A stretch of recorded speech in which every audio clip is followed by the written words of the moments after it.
Se essas sanções aplicadas aqui extrapolam os limites geográficos dos Estados Unidos, só lamento.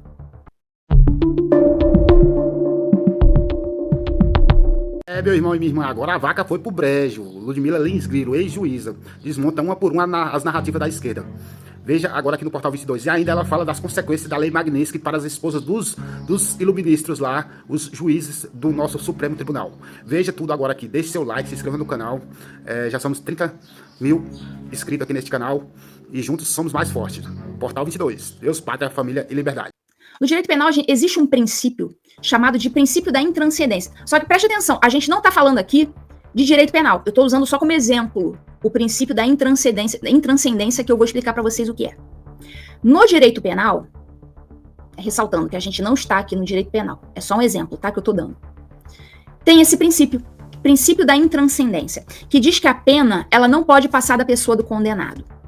Então, uma vez que o cara cometeu um crime, ele vai receber uma pena e outras pessoas, né, terceiros, familiares, tal, não podem receber a mesma pena. Só que a gente não está diante de um caso de direito penal. Porque os Estados Unidos não têm competência criminal para julgar crimes praticados no Brasil. Trata-se de uma medida de Estado, uma medida administrativa, que envolve a soberania dos Estados Unidos, uma vez que as sanções são aplicadas aqui. Os efeitos dessas sanções, porém, esses efeitos extrapolam o território americano. E aí só lamento. Então percebam que não são sanções aplicadas no Brasil. São sanções aplicadas aqui, de acordo com a soberania daqui, dos Estados Unidos. Se essas sanções aplicadas aqui extrapolam os limites geográficos dos Estados Unidos, só lamento. Só lamento. E mais, esse tipo de sanção, ele tende a atingir todos aqueles que foram beneficiados de alguma forma pelos crimes praticados pelos sancionados principais. Então, quem que vai ser o sancionado principal? Ou um dos principais, pelo menos o número 1. A gente já sabe que é o Alexandre de Moraes. Então, as pessoas que colaboraram de alguma forma para que esses crimes fossem praticados por ele, pessoas que se beneficiaram de alguma forma, vocês vejam, os escritórios das mulheres. Conseguem perceber que os escritórios dessas mulheres, eles são beneficiados por esses crimes praticados por eles. É óbvio que eles não poderiam julgar causas patrocinadas pelos escritórios das mulheres, mas eles estão lá fazendo isso. Eles estão lá perseguindo pessoas, perseguindo empresas americanas, perseguindo cidadãos americanos, perseguindo pessoas que estão legalmente residindo, atuais residentes legais nos Estados Unidos, como é o meu caso, o caso do Paulo Figueiredo, o caso do Alan dos Santos. Alguns chegam mesmo a já ter a cidadania, como é o caso do Rodrigo Constantino, que é ainda mais grave.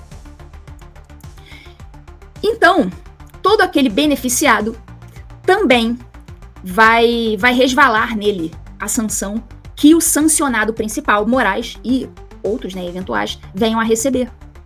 Alguns desses escritórios são envolvidos em escândalos gigantescos de corrupção. A JBS dos irmãos Batista, por exemplo, contrataram, sabe quem? A Roberta Rangel. Sabem quem é Roberta Rangel? É a esposa do Toffoli. É a esposa do Toffoli. A JBS foi lá e contratou a esposa do Toffoli. A esposa do Toffoli, certamente, é uma advogada muito brilhante. Muito brilhante. Então ela é contratada, né? Mas é só por conta do brilhantismo dela. O Banco Master, que está envolvido aí numa venda estranha aí para o Banco de Brasília, contratou a Viviane Barsi. Vocês sabem quem é a Viviane Barsi? Então, a dona Vivi, vulgo Dona Vivi, né? Foi apelidada assim, Dona Vivi, pelo Roberto Jefferson. Dona Vivi é a esposa do Alexandre de Moraes. Então, eles foram lá e contrataram a doutora Viviane, certamente pelo seu grande brilhantismo, não é isso? Como que a esposa do magnânimo não seria uma mente brilhante, uma advogada, né, muito brilhante? As pessoas a contratam porque ela é muito brilhante, é muito inteligente, argumenta muito bem. Não é isso? Vamos ver aqui. Disputa bilionária entre empresários expõe vínculos familiares no STF. Litígio que envolve o Grupo Petrópolis mobiliza parentes de ministros da cúpula do judiciário em meio a conflitos sobre a Incopa. Então, sempre que tem esses conflitos aí, bilionários, tá, você vai ver que, né, tem alguma esposa de ministro ali, parente, filho de ministro, que está envolvido ali na defesa desses caras. A briga pelo controle da Incopa, empresa paranaense de derivados de soja, revela uma teia de conexões entre escritórios de advocacia e familiares de integrantes da cúpula do judiciário. O jornal Folha de São Paulo divulgou as informações nessa terça, dia 20. O caso, que envolve cifras bilionárias e acusações de fraude contratual, colocou em lados opostos nomes ligados a ministros do STF e do STJ. Então, a galera ali pega, na disputa bilionária, cada um está defendendo ali uma parte, né, da disputa.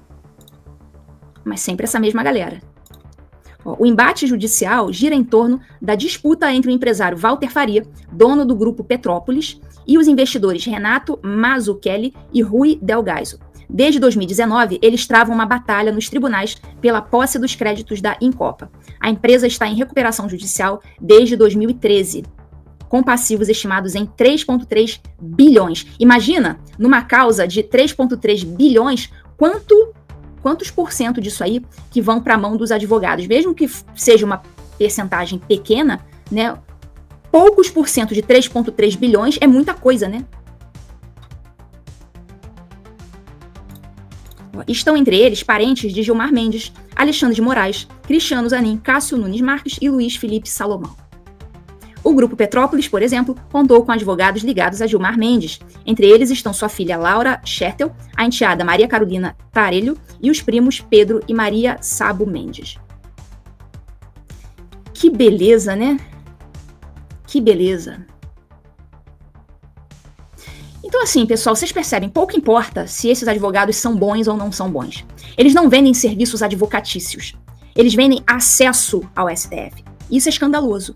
Por isso que o STF liberou que os ministros possam julgar processos em que os seus parentes sejam os advogados. É uma promiscuidade geral. Então, as empresas que tenham negócios nos Estados Unidos e cidadãos norte-americanos ficariam impedidos de contratar os serviços desses escritórios. Eventuais clientes que tenham negócios nos Estados Unidos vão se deparar com o seguinte dilema. Poxa, será que eu mantenho a dona Vivi como minha advogada, correndo risco de eu ser sancionado pelos Estados Unidos, onde eu tenho negócios? Ou será que eu devo arrumar outro advogado e evitar esse risco, que é grande? Muita gente que tem contrato com esses grandes escritórios, dessas esposas, vão fazer essa pergunta, porque muitas dessas pessoas têm empresas aqui nos Estados Unidos, têm negócios aqui, alguns de repente até têm cidadania americana também. Eles vão pensar duas vezes, poxa, eu vou querer ser sancionado na Magnitsky? Não é brincadeira não, você ser sancionado numa Magnitsky. Será que vai valer o risco você manter um contrato com esses grandes escritórios? E outra coisa, vocês podem ter certeza, se nós aqui nos Estados Unidos, nós soubermos de alguma empresa ou cliente que tenha negócios nos Estados Unidos e que permanece sendo cliente desses escritórios de esposas, é claro que o Eduardo Bolsonaro, o Paulo Figueiredo vão fazer chegar a informação ao Congresso americano para que essas empresas ou pessoas também sejam sancionadas, para que elas sirvam de exemplo a todos aqueles que agirem da mesma forma. Vocês não tenham dúvida, se chegar ao conhecimento aqui da galera que tem contato com os parlamentares e tal, essas pessoas vão sofrer, vão reportar, né, essas pessoas a essas autoridades para que elas também sejam sancionadas na Magnitsky. Então, vai todo mundo pensar duas vezes sobre se vai manter ou não contrato com esses escritórios. Vocês estão vendo, assim, a magnitude dessas sanções? Então, você veja, nada vai ser feito nos limites geográficos do Brasil, no território brasileiro. Vai ser tudo feito aqui.